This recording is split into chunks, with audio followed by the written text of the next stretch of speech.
Cyflwyno eich rhestri darllen. Bydd mwyafrif o'ch cyrsiau'n cynnig rhestr darllen sy'n casglu'r holl ddeunyddiau hanfodol mewn un lle, a phan ddywedwn ni ddeunyddiau darllen, mae hynny'n cynnwys llyfrau, cyfnodolion, e-lyfrau, astudiaethau achos, gwefannau, podleiadau a fideos, cyflwyniadau a mwy. Fe gwelwch chi ar eich rhestrau darllen yn eich modiwliau dysgu canolog, naill ai o dan y ddewislen About Your Module neu o dan llyfrau ac adnoddau. Y teitl yw Reading List. Bydd clicio ar hyn yn mynd â chi i bob un o'r rhestrau darllen ar gyfer y modiwl penodol hwnnw. Efallai bydd gennych chi ddeunyddiadau hanfodol wythnosol neu ar gyfer seminar neu diwtorial i'w darllen. Bydd yn dibynnu ar eich darlithydd. Mae gan yr enghraifft y gallwch chi ei gweld yma ddwy rhestr. Rhestr darllen gyffredinol o lyfrau a chyfnodolion a fydd yn ddefnyddiol i chi drwy gydol y modiwl cyfan ar y pwnc, a chyfres o ddarlleniadau wythnosol. Rydyn ni'n mynd i edrych ar y rhestr Rhestrau Darllen Wythnosol. Mae'n dweud wrthoch chi wrth ochr y teitl faint o eitemau sydd ar eich rhestr darllen ac mewn sawl adran. Cyn i ni edrych ar y rhestr yn fanwl, nodwch y gallu i newid iaith ac opsiynau hygyrchedd eich golwg os ydych chi'n dymuno. I newid yr iaith, cliciwch ar yr eicon gosodiadau ac yna Cymraeg neu Saesneg a chlicio Cau. Ar gyfer yr opsiynau hygyrchedd, cliciwch ar eicon y gosodiadau ac yna Gosodiadau Hygyrchedd. Yma gallwch chi ddewis maint ffont, cyferbyniad a hyd y neges.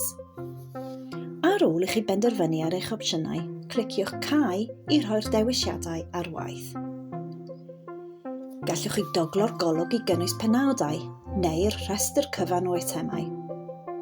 Gallwch chi hefyd ehangu pob adran yn unigol.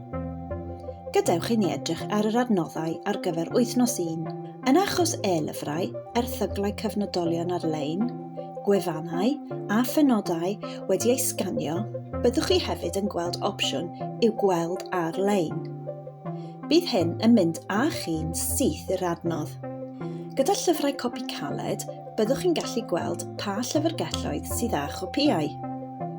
Bydd clicio ar gael yn rhoi rhagor o wybodaeth i chi, gan ddweud wrthych chi faint o gopïau sydd ar gael, a chewch chi hefyd yr opsiwn i wneud cais am gopi. Mae'n rhoi'r un wybodaeth ar hyn y byddwch chi'n ei weld yn Library Search. Efallai fod eich darlithydd wedi ychwanegu gwybodaeth ychwanegol i helpu i arwain eich darllen.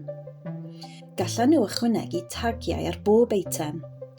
Yn yr enghraifft hon, mae'r darlithydd yn defnyddio tagiau craidd neu ychwanegol. Mae rhai cyffredin eraill yn cynnwys hanfodol a darllen pellach.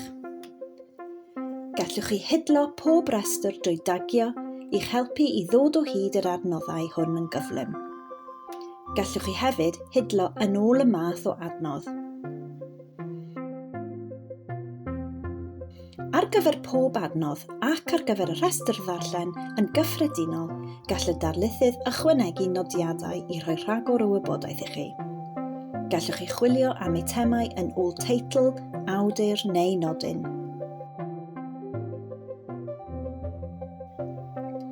Os oes angen rhagor o gymorth neu wybodaeth arnoch chi, holwch yn eich llyfrgell neu cysylltwch â'ch llyfrgellydd pwnc.